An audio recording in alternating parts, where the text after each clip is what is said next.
সেদিন মন জিনিসে গেছিলাম। ও থুড়ি, মন জিনিস নয়, মিও আমরে। তো যাই হোক, আমি বোধহয় একটা স্যান্ডউইচ জাতীয় কিছু একটা খাচ্ছিলাম। বিশেষ তাড়া ছিল না সেদিন, তাই এসি দোকানে বসে একটু সময় নিয়েই খাচ্ছিলাম। এমন সময় এক পিতা পুত্রের আগমন। পুত্রটি বড়জোর বছর পাঁচেক, সাথে শীর্ণকায় দরিদ্র মজদুর বাবা। দোকানে ঢুকেই বিস্মিত ছেলেকে বললেন, নে দেখ এবার, যা নিবি দেখ। দোকানের সার্ভিস বয়দের চাউনি খুব একটা আপ্যায়ন সুলভ নয়।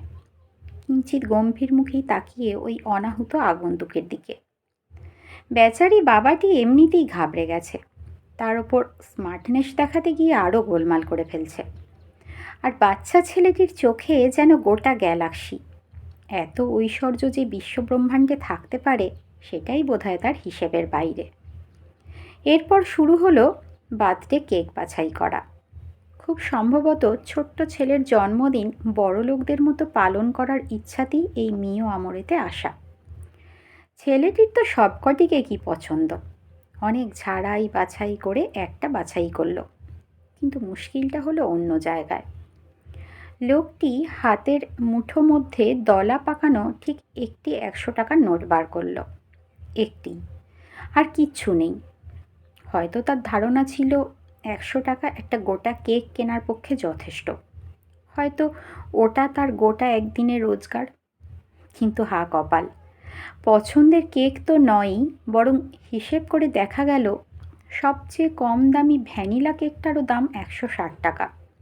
এর কমে কোনো বার্থডে কেক হয় না। অসহায় বাবাটি অবান্তর কিছু তর্ক করল সার্ভিস বয় ছেলেগুলির সাথে। ছেলেগুলি উদাসীন ভঙ্গিতে কোনো পাত্তাই দিল না। আমি অনেকক্ষণ ধরে লক্ষ্য করছিলাম ব্যাপারটা। ছেলেটার চোখটা ছলছল করছে, অপ্রস্তুত বাবার ছটফটানি, সব মিলিয়ে বড় অসহায় এক পরিস্থিতি। পায়ে পায়ে এগোলাম আমি। সসংকোচে বললাম, কিছু মনে করবেন না, এই কেকটা আমি কিনে দেব ওকে? না, লাগবে না, বাবাটি বলল। দিন না কিনে দিতে, না হয় ছেলেটার মুখ চেয়েই কিনে দিতে দিন। বললাম তো লাগবে না, ক্ষুব্ধ বাবার কড়া উত্তর। তাহলে অন্তত 60 টাকা আমায় দিতে দিন, যেটা কম পড়ছে। না, আমাদের লাগবে না। অসহায় সেই মানব শিশু বাবার আড়ালে দাঁড়িয়ে আমার দিকে করুণ মুখে তাকিয়ে।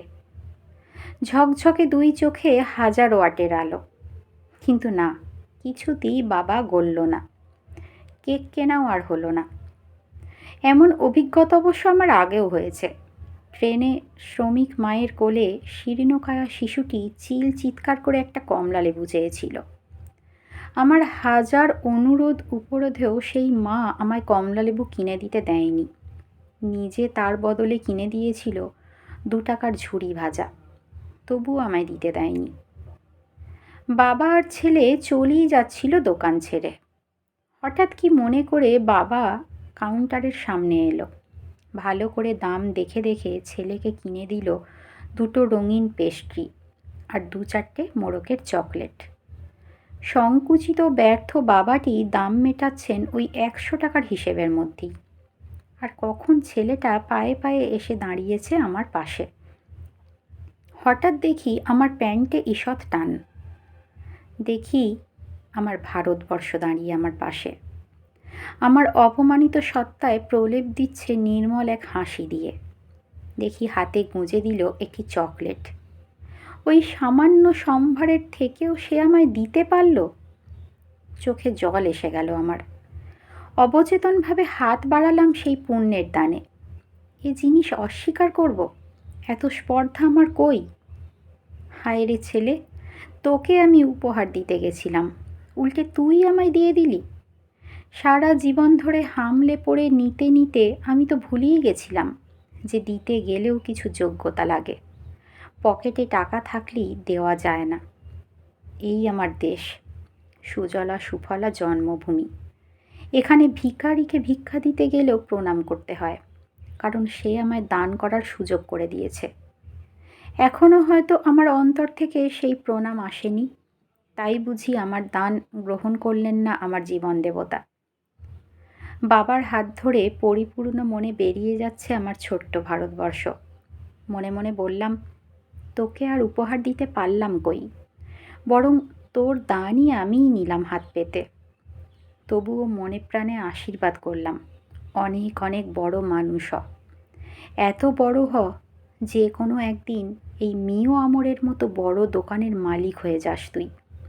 সেদিন দোকানের সব কেক তোর হোক।